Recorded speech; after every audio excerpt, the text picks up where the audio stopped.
અને આજ અંગે માહિતી અને માર્ગદર્શન આપવા આપણી સાથે ઉપસ્થિત છે સાલ હોસ્પિટલના ફિઝિશિયન ડોક્ટર તપન શાહ. જી સર, આપનું સ્વાગત છે યસ ડોક્ટરમાં. નમસ્કાર સર, સૌપ્રથમ આપના અનુભવ વિશે અમારા દર્શક મિત્રોને જણાવશો.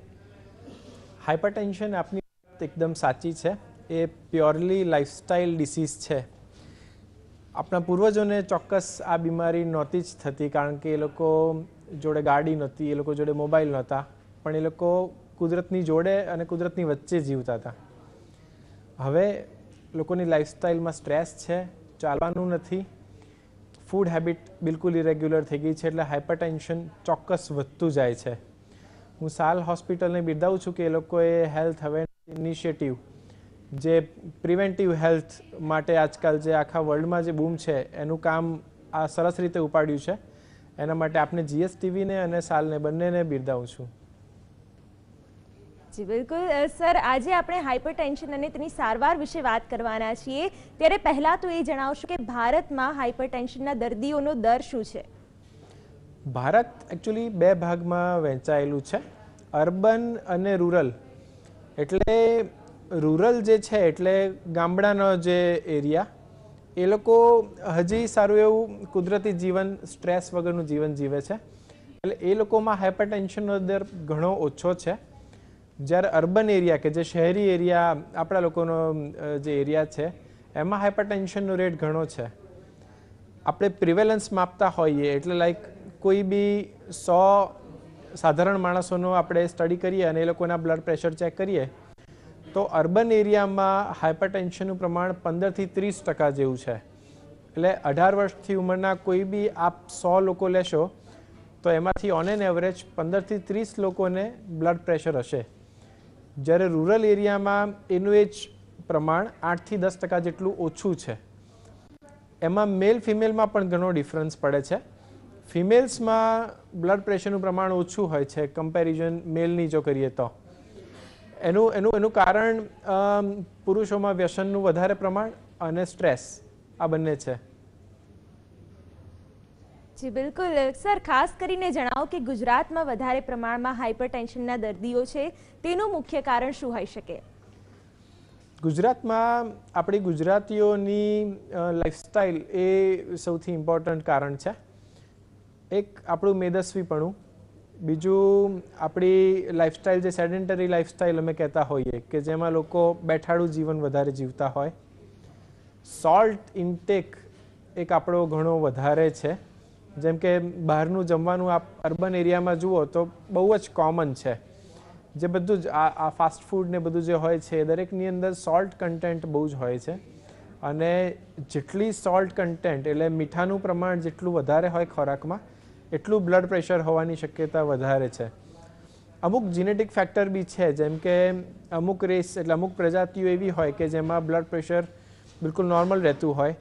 જેમ કે આફ્રિકન અમેરિકન છે, એ એક પ્રજાતિ એવી છે કે જેમાં બ્લડ પ્રેશરનું પ્રમાણ બહુ જ વધારે છે, કારણ કે જીનેટિકલી મોડિફાઈડ હોય છે. ગુજરાતીઓમાં આપણું બીજું એક તો બેઠાડું જીવન, બીજું ખાવા પીવાનું અને ત્રીજું સ્ટ્રેસ, આ ત્રણેય પરિબળને લઈ અને ગુજરાત એ આજકાલ ડાયાબિટીસ અને બીપી બંનેનું હબ બની રહ્યું છે. જી બિલકુલ સર, અને ગુજરાતીઓની લાઈફસ્ટાઈલ તમે તેની માટે મૂળ કારણભૂત ગણાવી, પરંતુ એ જણાવશો કે હાઇપરટેન્સિવ પેશન્ટ માટે કયા પ્રકારના ટેસ્ટ હોવા જોઈએ જેનાથી આ સમસ્યા વિશેનું નિદાન થઈ શકે? આનો વિસ્તારથી જવાબ માંગીશ આપની પાસેથી. હાજી, હાઇપરટેન્શન એ આમ ક્લિનિકલ ડાયગ્નોસિસ છે. એટલે ઘણી વખત દર્દી અમારી જોડે કેબિનમાં આવે ને તો અમે જોઈએ કે એનું બ્લડ પ્રેશર ઘણું હાઈ છે. હવે એક્સિડેન્ટલી બીપી ચેક કરાવતા હોય અને એમની મેઇન ફરિયાદ એ હોય કે ડૉક્ટર સાહેબ અમને કોઈ તકલીફ જ નથી થતી. તો હાઇપરટેન્શન એ ક્લિનિકલ ડાયગ્નોસિસ છે, એટલે એના માટે એને ડિટેક્ટ કરવા માટે કોઈ બ્લડ ટેસ્ટની જરૂર નથી. તમે કોઈ પણ સારા ડૉક્ટર કે નર્સની જોડે આપણા મર્ક્યુરીવાળા બીપી મશીનથી બીપી ચેક કરાવો અને ઉપરનું એટલે સિસ્ટોલિક બીપી જો 140થી વધારે હોય અને નીચેનું એટલે ડાયસ્ટોલિક બીપી જો એ 90થી વધારે હોય, અને આ વસ્તુ 15 દિવસના ડિફરન્સ પર આપણે માપતા હોય છે 2 વખત. જેમ કે કોઈ દર્દીનું તમે 1 વખત બીપી માપ્યું અને જો એ વધારે છે તો આપણે સ્ટેમ્પ નહીં કરી શકીએ કે એને હાઇપરટેન્શન છે. હાઇપરટેન્શન સ્ટેમ્પ કરવા માટે એને ઓછામાં ઓછી 3 વખત કન્સિસ્ટન્ટલી બીપી 140/90થી વધારે હોવું જોઈએ. હાઇપરટેન્શન કોઈ દર્દીને ડિટેક્ટ થાય અથવા સ્ટેમ્પ થાય પછી અમુક ટેસ્ટ કરવાના હોય છે. એનું રીઝન એવું છે કે જે લોકોને હાઇપરટેન્શન હોય એ લોકોની જોડે બીજા લાઇફસ્ટાઇલ પ્રોબ્લેમ બી, જેમ કે ઓબેસિટી છે કે ડાયાબિટીસ છે કે કોલેસ્ટ્રોલ છે કે સાયલન્ટ હાર્ટ ડિસીઝ છે, આ બધું હોવાની શક્યતા રહેલી હોય છે. એટલે એકવાર હાઇપરટેન્શન ડિટેક્ટ થાય પછી અમુક ટેસ્ટ કરવા જોઈએ, જેમ કે એનો CBC નામનો ટેસ્ટ કરીએ કે જેમાં હિમોગ્લોબિન ચેક કરીએ, ખાસ ઇમ્પોર્ટન્ટ કિડનીના ટેસ્ટ કરીએ, બ્લડ યુરિયા અને સીરમ ક્રિએટિનિન. ઘણા લોકોને કિડની બીમારી હોય છે પણ એ પણ સાયલન્ટ હોય છે, લાઈક પેશન્ટ કોઈ પણ જાતની તકલીફ ના થતી હોય અને ટેસ્ટ કરો તો ખબર પડે કે કિડનીમાં તકલીફ છે. તો જેને પણ હાઇપરટેન્શન આવે એને કિડનીના ટેસ્ટ ખાસ કરવા જોઈએ. એક સીરમ પોટેશિયમનો ટેસ્ટ છે, બ્લડ શુગર ચેક કરાવવું જોઈએ, ડાયાબિટીસ છે કે નહીં, ભૂખ્યા પેટે કોલેસ્ટ્રોલનો રિપોર્ટ કરાવવો જોઈએ, એક કાર્ડિયોગ્રામ કરાવવો જોઈએ અને એક યુરિનનો ટેસ્ટ કરાવવો જોઈએ. આ બધી વસ્તુ ચેક કરો. એની સાથે સૌથી ઇમ્પોર્ટન્ટ છે BMI. BMI એટલે બોડી માસ ઇન્ડેક્સ. ઘણા માણસોને કેવું હોય કે ઊંચાઈ વધારે હોય ને એટલે તમને ખ્યાલ ના આવે કે એને મેદસ્વીપણું એટલે ઓબેસિટી છે કે નહીં. તો એવામાં હાઇટ અને વેઇટ એના રેશિયો લઈએ અને જો BMI 25 કરતાં વધારે હોય તો એને આપણે ઓબેસિટી ડિટેક્ટ થયું છે એવું માની લઈએ.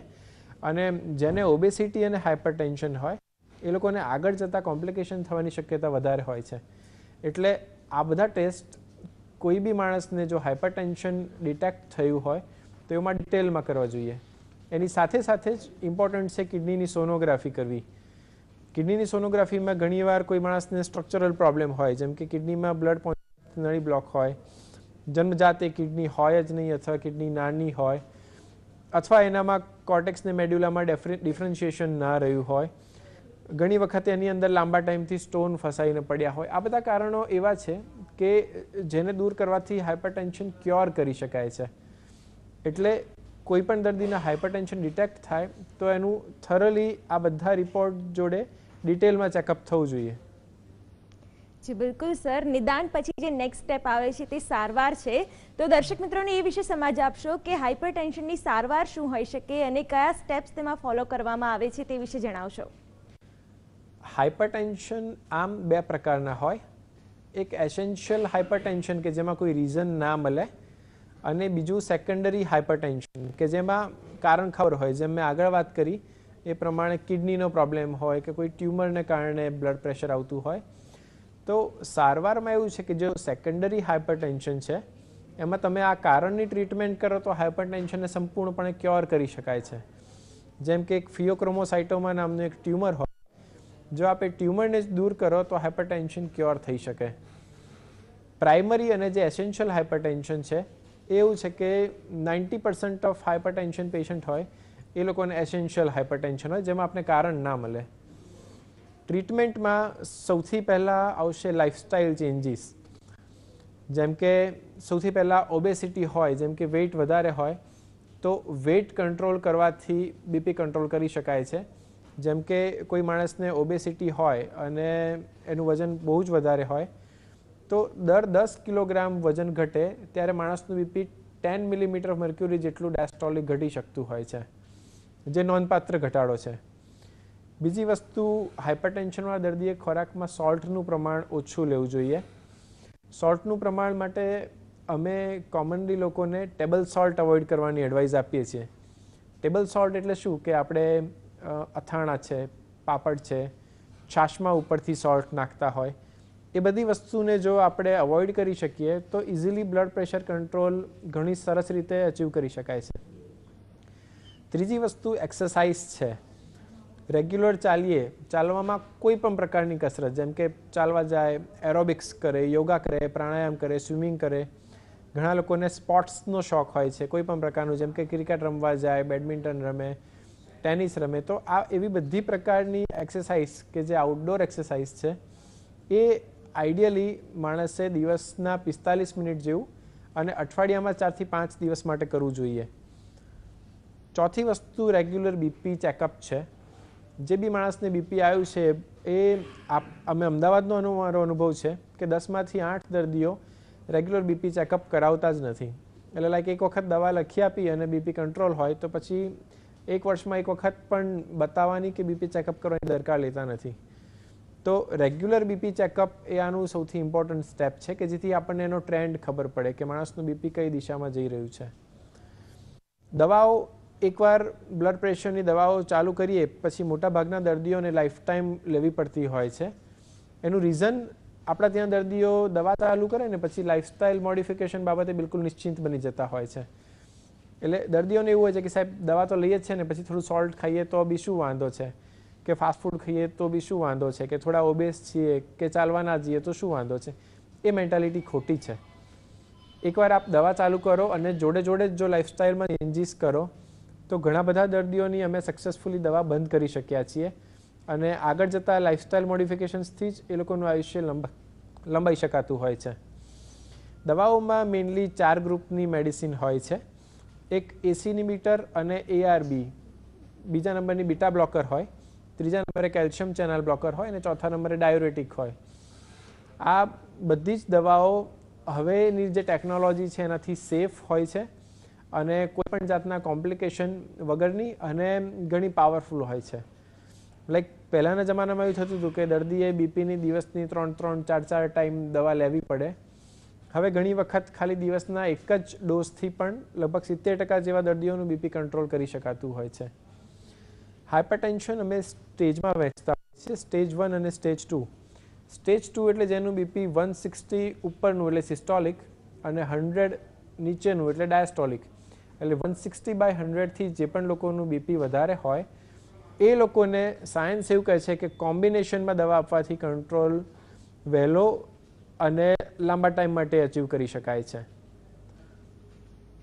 જી બિલકુલ સર, આપે દવાઓનો ઉલ્લેખ કર્યો તો દવાઓ કયા સંજોગોમાં તમે રેકમેન્ડ કરો છો અને ઓલ ઓવર વર્લ્ડમાં હાઇપરટેન્શનની દવાઓમાં કયા કયા એડવાન્સમેન્ટ્સ આવ્યા છે તે વિશે જણાવશો. દવાઓમાં એવું છે ને કે આ 4 ગ્રુપની દવાઓમાં હજી ફેમિલી ડૉક્ટર લેવલના બી જે હોય છે એ લોકોની બી ઘણી વખત મિસકોન્સેપ્ટ્સ હોય છે. એટલે હાઇપરટેન્શન માટે અમારી જે વર્લ્ડની બોડી છે હાઇપરટેન્શન એની દર વર્ષે એકવાર મિટિંગ થાય અને એમાં અમુક 1000 પેશન્ટનો અમે જે સર્વે કરેલો હોય એના પરથી એની દવાઓ મોડિફાઈ થાય. એટલે હાઇપરટેન્શનની દવાઓની જો વાત કરીએ તો શરૂઆતના જમાનામાં જે દવાઓ અપાતી હતી લગભગ 80-90ના દશકમાં અને અત્યારે જે દવાઓ આપે છે એમાં ગ્રોસ ચેન્જીસ આવી ગયા છે. એટલે આપ જો ને તો શરૂઆતમાં ફર્સ્ટ કે સેકન્ડ જનરેશનની દવાઓ અપાતી હતી કે જેની માત્રા દિવસમાં વધારે લેવાની હતી અને એ લોકોની સાઈડ ઇફેક્ટ પણ ઘણી હતી. હવેની જે જનરેશનની દવાઓ છે એ લોકોનું ડોઝનું પ્રમાણ બી ઓછું છે, એ લોકોના કોમ્પ્લિકેશન્સ બી ઓછા છે અને એ લોકોની ઇફેક્ટિવનેસ બી વધારે છે. હું આપના ડૉક્ટર મિત્રોને જણાવું તો શરૂઆતમાં લોકો કોઈ પણ બ્લડ પ્રેશરના દર્દી આવે તો બીટા બ્લોકર કે કેલ્શિયમ ચેનલ બ્લોકર નામની દવાઓ યુઝ કરતા હતા. જ્યારે હવે જોઈએ તો એસી ઇન્હિબિટર અને ARB એ દવાઓ ફર્સ્ટ પ્રાયોરિટી છે. એનું કારણ એ લોકોની સેફ્ટી પ્રોફાઇલ ઘણી સારી છે, ઇફેક્ટિવનેસ ઘણી સારી છે. ઇફેક્ટિવનેસ એટલે શું કે તમારે જે ટાર્ગેટ બીપી અચીવ કરવું હોય એ તમે આ દવાઓની મદદથી ઘણી સહેલાઈથી અચીવ કરી શકો છો. બરાબર. એટલે આનું જે નોલેજ છે ને એ સ્પ્રેડ થવાની શરૂઆત વેસ્ટમાંથી થઈ અને હવે આપણા ઈસ્ટર્ન કન્ટ્રીઝ છે એ લોકો બી હવે ધીમે ધીમે અવેર થઈ રહ્યા છે હાઇપરટેન્શનની દવાઓની ચોઇસ બાબતે. ઇન્ડિયા ક્લિનિકલ રિસર્ચનું હબ હોવાથી હવે દરેક પ્રકારની સેકન્ડ કે થર્ડ જનરેશન દવાઓ ઘણા સસ્તા રેટે અવેલેબલ છે. જેમ કે આપને હું વાત કરું તો એકની એક દવા જેની કિંમત અમેરિકામાં લગભગ 105-110 રૂપિયા હોય રોજની ટેબ્લેટની, એ ઇન્ડિયામાં લગભગ 8થી 9 રૂપિયા જ હોય છે.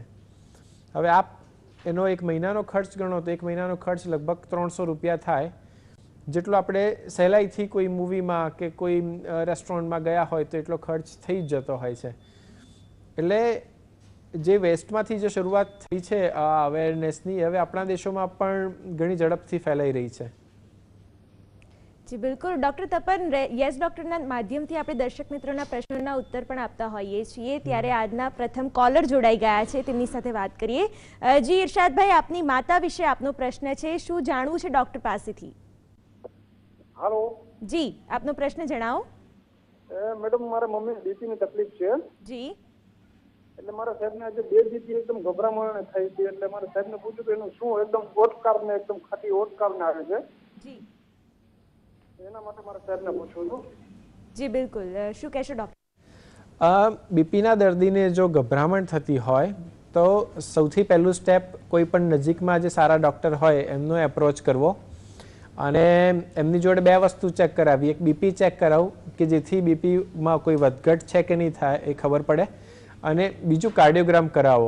હાઇપરટેન્શનના જે બી દર્દી હોય એ લોકોને હૃદયની તકલીફ થવાની શક્યતા ઘણી વધારે હોય છે, અને ખાસ કરીને આ જે શિયાળાની સિઝન છે એમાં ખાસ કરીને હૃદયરોગ થવાની સંભાવના વધારે હોય છે. એટલે આપ સૌપ્રથમ આપના નજીકના ડૉક્ટર હોય એમની જોડે કન્સલ્ટેશન કરાવો, બીપી ચેકઅપ કરાવો અને કાર્ડિયોગ્રામ ચોક્કસ કરાવો કે જેથી આપણને સાચું નિદાન ખબર પડે. જી બિલકુલ. આશા રાખીએ આપને આપના પ્રશ્નનો ઉત્તર મળી ગયો હશે. ડૉક્ટર તપન, આપની સાથે આગળ પણ જોડાયેલા રહેશું, માહિતી માર્ગદર્શન મેળવીશું, પણ યસ ડૉક્ટરમાં હાલ સમય થઈ ગયો છે એક બ્રેક લેવાનો. લઈએ એક બ્રેક.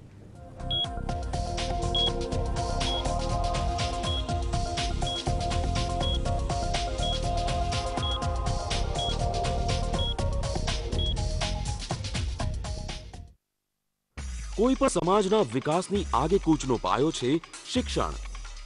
આદિજાતિના બાળકોને ગુણવત્તાયુક્ત સારું શિક્ષણ મળે તે માટે 547 આશ્રમ શાળાઓ, નિઃશુલ્ક રહેવા જમવા સાથે આધુનિક સુવિધાઓ ધરાવતી 24 કુમાર તથા 20 કન્યાઓ માટેની મળીને કુલ 44 આદર્શ નિવાસી શાળાઓ કાર્યરત.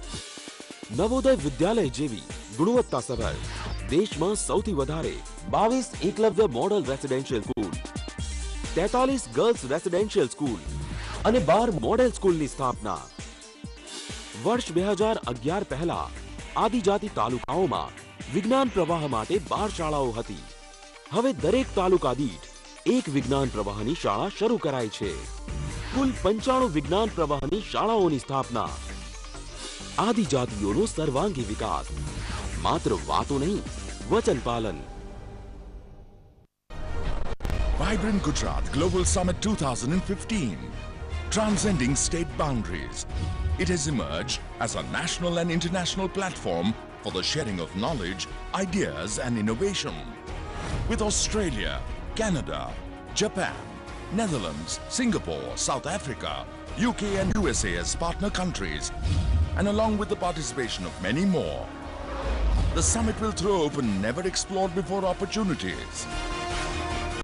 11, 12, 13 January, the 7th Vibrant Gujarat Global Summit 2015, a gateway to opportunity.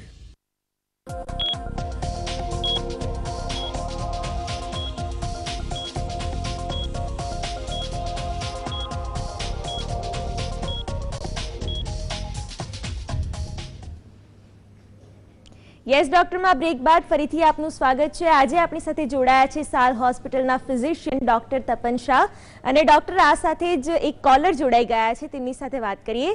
જી કેસરબેન, જણાવો આપનો પ્રશ્ન શું છે? હેલો. હા, મારા હસબન્ડનું એજ છે 32 અને એને 5 થી 6 વર્ષથી બીપીની તકલીફ છે. એ અત્યારના એમ્બલેસ લે છે on regular basis daily, but I just want to know કે આ મેડિસિન આપણે સ્ટોપ કરી શકાય કે એટ એની સ્ટેજ? જી, 32 વર્ષની જો ઉંમર હોય કેસરબેન, તો આપે ચોક્કસ આપના ડૉક્ટર જોડે જઈ અને આ પ્રાઇમરી કે સેકન્ડરી હાઇપરટેન્શન છે તપાસ કરવી જોઈએ. યંગ પેશન્ટમાં અમને ઘણી વખત રીઝન મળી જતા હોય છે, જેમ મેં આપને પહેલાં પણ વાત કરી કે ઘણી વખત લોકોને આપણે કિડનીની સોનોગ્રાફી કરાવીએ તો ખબર પડે કે કિડનીમાં બ્લડ પહોંચાડતી એક નળી બ્લોક છે. હવે એને અમે રિનલ આર્ટરી સ્ટીનોસિસ કરીએ અને એ સ્ટીનોસિસને જો દૂર કરવામાં આવે તો આ હાઇપરટેન્શનને ક્યોર કરી શકાય છે. એટલે સૌપ્રથમ આપ એ જુઓ કે એમને કોઈ મોડિફાયેબલ કારણ છે કે નહીં. બીજી વસ્તુ, હા, દવાઓમાંથી ચોક્કસ આઝાદી મળી શકતી હોય છે, પણ એનું જો વ્યવસ્થિત ધ્યાન રાખવામાં આવે તો, જેમ કે એ મેં આગળ પણ વાત કરી પ્રમાણે, જેમ કે સોલ્ટ ઓછા કરે, થોડું યોગ પ્રાણાયામ કરે, એક્સરસાઇઝ કરે. જો એમને ઓબેસિટી એટલે વજન વધારે હોય તો વજન ઘટાડવાનો પ્રયત્ન કરે. સ્ટ્રેસ સૌથી ઇમ્પોર્ટન્ટ ફેક્ટર છે આજકાલ. આ મોબાઈલ ફોનને અને એના કારણે જે બી આપણી સ્ટ્રેસ લેવલ વધતી હોય છે, એ સ્ટ્રેસને જો દૂર કરે અને રેગ્યુલર બીપી કંટ્રોલ રાખે તો આ આપની જે દવા છે ને એમલેસ, એમાં 2 દવાનું કોમ્બિનેશન છે. એટલે હું તમને સજેસ્ટ કરીશ કે જો એમનું બીપી દર વખતે નોર્મલ આવતું હોય તો આપ પહેલાં 2માંથી 1 દવા કરો, પછી એ દવાનો ડોઝ ઓછો કરો અને પછી બંધ કરો. ઘણી વખત એક સાથે દવા બંધ કરી દેવાથી રિબાઉન્ડ હાઇપરટેન્શન નામની ઘટના બનતી હોય છે કે જેમાં અચાનક જ લોકોનું બ્લડ પ્રેશર શૂટ થઈ જતું હોય. એટલે એવું ના થાય એના માટે આપ ધીરે ધીરે ડોઝ ઘટે એવો પ્રયત્ન કરજો. અને જો આટલી તકેદારી રાખશો તો ચોક્કસ આપના હસબન્ડની દવાઓ બંધ કરી શકાશે. જી બિલકુલ ડૉક્ટર, આશા રાખીએ કે આપને આપના પ્રશ્નનો જવાબ મળી ગયો હશે. ડૉક્ટર, ખાસ કરીને જણાવો કે હાઇપર ટેન્શનના લક્ષણો કયા કયા હોય છે, ક્યારે એવી ખબર પડતી હોય છે કે હાઇપર ટેન્શન થયું છે, એ વિશે દર્શક મિત્રોને સમજ આપશો. આ બહુ જ સારો સવાલ છે. લક્ષણમાં એવું છે ને કે હાઇપરટેન્શન અને ડાયાબિટીસ આ 2 મેડિકલ સાયન્સની ભાષામાં આઇસબર્ગ ડિસીઝ છે. આઇસબર્ગ ડિસીઝ એટલે શું કે ઉપરથી આપને કંઈ ના દેખાતું હોય પણ અંદર મોટી હિમની શિલા હોય. જેમ કે હાઇપરટેન્શનના આપ કોઈ પણ દર્દીને જોશો તો એ લોકોને સિમ્ટમ્સ એકચ્યુઅલી હોતા નથી. હા, ઘણા લોકો કહેતા હોય છે કે જેને હાઇપરટેન્શન હોય એને માથું દુખવું જોઈએ, એને ચક્કર આવવા જોઈએ, એને પગમાં સોજા આવવા જોઈએ, એને શ્વાસ ચડવો જોઈએ, પણ દર વખતે એવું બનતું નથી. અમારી ક્લિનિકલ પ્રેક્ટિસનો અનુભવ છે કે 10માંથી 9 દર્દીને કોઈ પણ જાતના લક્ષણ હોતા જ નથી હાઇપરટેન્શનના. એટલે હાઇપરટેન્શન એ મોટાભાગે એક્સિડેન્ટલી ડાયગ્નોસ્ડ હોય. જેમ કે દર્દી કોઈ બીજી વસ્તુ માટે બતાવવા આવ્યો હોય, અમે એનું રૂટીન ચેકઅપ પ્રમાણે બીપી ચેક કરતા હોઈએ અને ખ્યાલ આવે કે એનું બીપી વધારે છે. આજકાલ જે હેલ્થ અવેરનેસ ફેલાઈ છે એની કારણે ઘણા બધા લોકો અમારી પાસે સંપૂર્ણ સ્વસ્થ હોવા છતાં પણ હેલ્થ ચેકઅપ કરવા આવે છે. તો એમાંથી પણ ઘણા બધાને અમે ડિટેક્ટ કરતા હોઈએ છીએ કે હાઇપરટેન્શન છે. હાઇપરટેન્શનમાં લક્ષણ દર્દીને ક્યારે આવે કે અચાનક જ બીપીમાં વધારો કે ઘટાડો થાય અથવા કોઈ એન્ડ ઓર્ગન ડેમેજ, એટલે શરીરના જે 4 મેઇન ઓર્ગન છે જેમ કે હાર્ટ છે, કિડની છે, બ્રેઇન છે અને ફેફસા છે, એ 4માંથી કોઈ એકમાં જો કોઈ તકલીફ થાય તો જ આપણને એના લક્ષણ આવતા હોય છે. સાધારણ રીતે લક્ષણમાં દર્દીને માથુંનો દુખાવો રહેવો, ચક્કર આવવા, પગમાં સોજા આવવા, ચાલવામાં શ્વાસ ચડી જવો, જેને આપણે હાફ ચડવો કહેતા હોઈએ છીએ, આ બધા સાધારણ રીતે દર્દીના લક્ષણો હોય છે. જી બિલકુલ ડૉક્ટર, આ સાથે જ એક દર્શક મિત્ર જોડાઈ ગયા છે, તેમની સાથે વાત કરીએ. જી ગિરીશભાઈ, જણાવો આપનો પ્રશ્ન શું છે? સર, મારી વાઇફ છે અને ટીચર છે. જી. હવે સ્કૂલે ઓટોમેટિકલી પડી ગયેલા, એને કશી ખબર નથી પડેલી. જી. અને પછી ડોક્ટર, અમારે ફેમિલી ડોક્ટર છે લેડી, એમને બતાવેલું, એમને બીપી ની ઇન્ઝિઝાર ગોળી આપેલી. જી. હેલો. હવે ચાલુ હતી, પછી પાછું 1-2 વખત ગોળી ખાધી ને ડોક્ટરને પાછું બતાવ્યું તો બીપી ઘટી ગયેલું, 160 જેવું થઈ ગયેલું. જી. હવે તો એના માટે શું એની પ્રોસેસ ડોક્ટરને કઈ રીતે બતાવવું ને એ જાણવું છે સર. જી બિલકુલ. આ રીતે જે બીપી ડિટેક્ટ થયું હોય, જેમ કે આપ કહો છો કે આપના વાઈફ પડી ગયા હતા અને પડ્યા પછી બીપી વધારે છે એવું ડિટેક્ટ થયું, તો આ બધા જે બીપી વધવાના કારણો છે ને એ નોર્મલ, એટલે એને અમે ફિઝિયોલોજિકલ કહેતા હોઈએ. જેમ કે આપ ક્યાંય સીડી ચડીને જાઓ, કોઈ પ્રકારનો શ્રમ કરો, કોઈ ટેન્શનમાં હો, જેમ કે ઘણા દર્દીઓ ઓપરેશન પહેલાં અમારી જોડે આવે ને તો બીપી વધારે હોય. હવે એવું કે સાહેબ અમને પહેલાં તો કદી બીપી હતું જ નહીં, પણ ઓપરેશન કરાવવાનું છે એવી વાત થઈ હોય એટલે એને ટેન્શન મગજમાં ચાલુ થઈ ગયું ને એના કારણે બીપી આવ્યું હોય. આપની વાઈફના કિસ્સામાં પણ એવું જ બન્યું છે. એમને આ જે પડી ગવાનો જે બનાવ બન્યો હોય અને એને લઈને જે સ્ટ્રેસ આવી હોય એના કારણે બીપી આવ્યું હશે. એ રીતે બીપી આવ્યું હોય તો લાંબો ટાઈમ સુધી બીપીની દવા ખાવાની કોઈ જરૂર નથી. આપ દવા બંધ કરી શકશો અને રેગ્યુલરલી બીપી ચેકઅપ કરાવતા રહેજો. જો સળંગ 3 વખત 1-1 મહિનાના અંતરે જો બીપી નોર્મલ હોય તો પછી એમણે આગળ ચેકઅપ કે દવા લેવાની કોઈ જરૂર નથી. જી બિલકુલ. ડૉક્ટર તપન, આપણે અગાઉ ચર્ચા કરી કે હાઇપરટેન્શનના અલગ અલગ પ્રકારો હોય છે, ત્યારે કયા પ્રકારના દર્દીઓને ઇમરજન્સીની જરૂર પડે છે તે વિશે સમજ આપશો. આ પણ એક બહુ સારો પ્રશ્ન છે.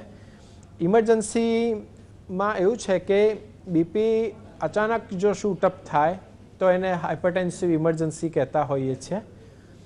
આવું થવાની શક્યતા કોને કોને હોય? એક મોટી ઉંમરના દર્દી હોય, બીજું જે લોકો દવા લેવામાં અનિયમિત હોય, અમુક ગ્રુપની દવાઓ એવી છે કે જે તમે બંધ કરો તો રિબાઉન્ડ હાઇપરટેન્શન થતું હોય છે અને ઘણી વખત ક્રાઇસિસ બી થતી હોય છે. ત્રીજું, જેને બીપીની જોડે બીજી બીમારી હોય જેમ કે ઓબેસિટી, વજન વધારે હોય, ડાયાબિટીસ હોય, કોલેસ્ટ્રોલ હોય. પછી જેને બીપીની જોડે હાર્ટનો પ્રોબ્લેમ હોય, જે બહુ કોમન છે. ઘણા લોકોને મગજમાં બ્લડ સપ્લાય ઓછો હોય, જેને અમે સેરેબ્રોવાસ્ક્યુલર એક્સિડન્ટ કહેતા હોઈએ. ઘણા લોકોને કોઈ વ્યસન હોય, જેમ કે આલ્કોહોલ એટલે દારૂનું સેવન કરતા હોય, સ્મોકિંગ કરતા હોય, તમાકુ લેતા હોય, આ કોઈ બી વ્યસન હોય, એ લોકોને પણ ઇમરજન્સી થવાની શક્યતા વધારે હોય છે. જે લોકોને કિડનીના પ્રોબ્લેમ હોય બીપીની જોડે, એ લોકોના કેસમાં સાધારણ રીતે નોર્મલ દર્દી કરતાં ઇમરજન્સી ઊભી થવાની શક્યતા બહુ વધારે હોય છે. જી બિલકુલ ડૉક્ટર, ખાસ કરીને જણાવો કે હાઇપરટેન્શન ન થાય તે માટે કઈ કઈ તકેદારી રાખવી જોઈએ અને દર્શક મિત્રોને આજના વિષયને સંલગ્ન કઈ કઈ ટિપ્સ આપશો? હાઇપરટેન્શન ન થાય એના માટે સૌથી પહેલું રેગ્યુલર બીપી ચેકઅપ કરાવવું બહુ જ ઇમ્પોર્ટન્ટ છે. આપને બીપી રહેતું હોય કે ના રહેતું હોય, 25 વર્ષથી ઉંમરના દરેક પુરુષ કે સ્ત્રી બંને દર વર્ષે એક વખત ડૉક્ટર જોડે બીપી ચેકઅપ કરાવવું જોઈએ. એ ના થાય એના માટે જે ટેબલ સોલ્ટ હોય એનો ઉપયોગ બને એટલો ઓછો લેવો જોઈએ. ટેબલ સોલ્ટ એટલે આપણે અગાઉ વાત કરી એ પ્રમાણે છાશ હોય કે પાપડ હોય કે અથાણા હોય કે ઘણા લોકોને ઉપરથી સલાડમાં મીઠું નાખવાની ટેવ હોય છે, એ ટેબલ સોલ્ટનો ઉપયોગ અવોઇડ કરવો જોઈએ. ખાસ કરીને જેને મધર અને ફાધર બંનેમાંથી કોઈ પણ એકને કે અથવા બંનેને બીપી રહેતું હોય એવા લોકોએ આ બધી તકેદારી રાખવી જોઈએ. જેમ કે રેગ્યુલર ચાલવા જવું, જેમ કે દિવસનું 45 થી 50 મિનિટ જેટલું ખુલ્લી હવામાં શાંત ચિત્તે ચાલવા જવું. ઘણા લોકો અમને એવું કહેતા હોય છે કે ડૉક્ટર સાહેબ, હું કોન્ટ્રાક્ટર છું અને મારી સાઇટ ઉપર ઘણી વખત ચાલવાનું થઈ જાય છે, એટલે પછી તો મારે ચાલવા જવાની જરૂર નહીં ને.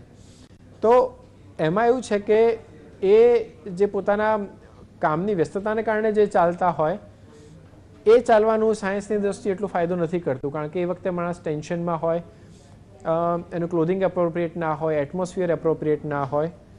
એટલે ભલે આપ એ પ્રમાણેનું કામ કરતા હોય, જેમ કે ઘણા એવું કે સાહેબ અમે માર્કેટિંગમાં છીએ, ફિલ્ડમાં ફરતા હોય છે અને ફિલ્ડમાં ચાલવાનું બહુ થાય છે, તો એ જે ચાલવાનું થાય છે આપના પ્રોફેશનને કારણે એ એક્સ્ટ્રા છે. એની જોડે દરેક માણસે 40 વર્ષ પછી દિવસનું 40 થી 45 મિનિટ જેટલું રેગ્યુલર ચાલવું જોઈએ.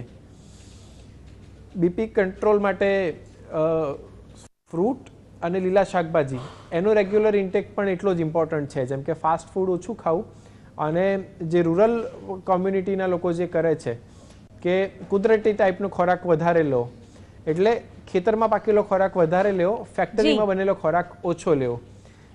આ બધા સ્ટેપ છે. સ્ટ્રેસ દૂર કરવાના જે બી રસ્તાઓ આપણે અપનાવી શકતા હોય, જેમ કે યોગ અને પ્રાણાયામ. આજકાલ હું ઘણા બધા ગાર્ડનમાં જતો હોઉં છું હેલ્થ અવેરનેસ માટે, તો ઘણી બધી પબ્લિક હોય છે કે જે ખરેખર હેલ્થ અવેર હોય અને સવારે યોગ પ્રાણાયામ કરતા હોય, તો યોગ પ્રાણાયામથી કુદરતી રીતે ઘણી સરસ રીતે બીપીમાં કંટ્રોલ મેળવી શકાતો હોય છે. એટલે લાઇફસ્ટાઇલમાં કંટ્રોલ અને રેગ્યુલર બીપી ચેકઅપ, આ બે વસ્તુ એવી છે કે જેનાથી આપ બીપીને આવતું દૂર કરી શકો અને જો આવી ગયેલું હોય તો કંટ્રોલ કરી શકો છો. જી બિલકુલ ડૉક્ટર તપન, આપ અમારી સાથે જોડાયા હાઇપરટેન્શન અને તેની સમસ્યા અને સારવાર વિશે દર્શક મિત્રોને સમજ આપી, તે બદલ આપનો ખૂબ ખૂબ આભાર. Thank you. તો આ સાથે GS ડૉક્ટરમાં હાલ બસ આટલું જ. આપ જોતા રહો GS TV. નમસ્કાર.